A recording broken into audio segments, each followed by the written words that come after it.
ಗದಗ ಜಿಲ್ಲೆಯ ಶಿರಹಟ್ಟಿ ತಾಲೂಕಿನ ಸುಗನಹಳ್ಳಿ ಗ್ರಾಮದಲ್ಲಿ ಮಹಾಶಿವರಾತ್ರಿಯ ಪರ್ವಕಾಲದ ನಿಮಿತ್ತವಾಗಿ ಈಶ್ವರ ದೇವಸ್ಥಾನದಲ್ಲಿ ವಿಶೇಷ ಪೂಜಾ ಕೈಂಕರ್ಯಗಳು ಜರುಗಿದವು. ಮಹಿಳೆಯರು ದೇವರಿಗೆ ಹಾಲು, ತುಪ್ಪ ಹಾಗೂ ಗೋಮೂತ್ರಗಳೊಂದಿಗೆ ವಿಶೇಷ ಅಭಿಷೇಕ ಮಾಡುವ ಮೂಲಕ ಹೂವು, ಬಿಲ್ವಪತ್ರಿಗಳಿಂದ ವಿಶೇಷ ಪೂಜೆಯನ್ನು ಸಲ್ಲಿಸಿದರು.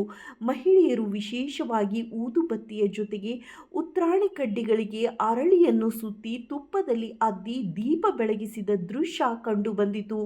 ಮಹಿಳೆಯರು ದೇವರಿಗೆ ಅರಳಿಟ್ಟು, ಉಸುಳಿ, ಅವಲಕ್ಕಿ, ಮೊಸರಿನ ಜೊತೆಗೆ ಬಾಳೆಹಣ್ಣು, ಕಲ್ಲಂಗಡಿ ಹಣ್ಣು, ಖರ್ಜೂರ, ದ್ರಾಕ್ಷಿ ಹಣ್ಣುಗಳನ್ನು ದೇವರಿಗೆ ಎಡೆ ಹಿಡಿಯುವ ಮೂಲಕ ತಮ್ಮ ಭಕ್ತಿ ಭಾವವನ್ನು ಸಮರ್ಪಿಸಿದರು. ಹಲವು ಮಹಿಳೆಯರು ಸರದಿ ಸಾಲಿನಲ್ಲಿ ನಿಂತು ದೇವರ ದರ್ಶನವನ್ನು ಪಡೆದುಕೊಳ್ಳುವ ಮೂಲಕ ಅತ್ಯಂತ ಶ್ರದ್ಧಾ ಭಕ್ತಿಯಿಂದ ಶ್ರೀ ಈಶ್ವರ ದೇವರಿಗೆ ವಿಶೇಷ ಪೂಜೆಯನ್ನು ನೆರವೇರಿಸಿದರು. ವರದಿ ಚಂದ್ರಶೇಖರ್ ಸೋಮಣ್ಣನವರ್.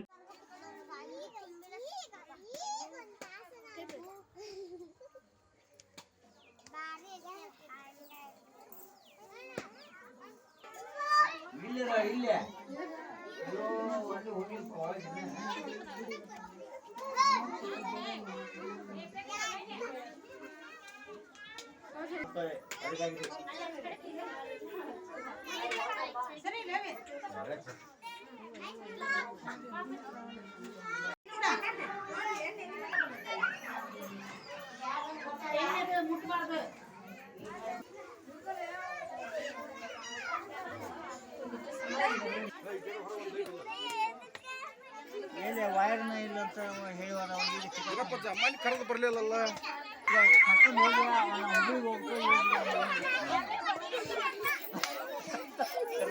ಮನೆಗೆ ಬ್ಯಾಟ್ ಹೋಗ್ತೀನಿ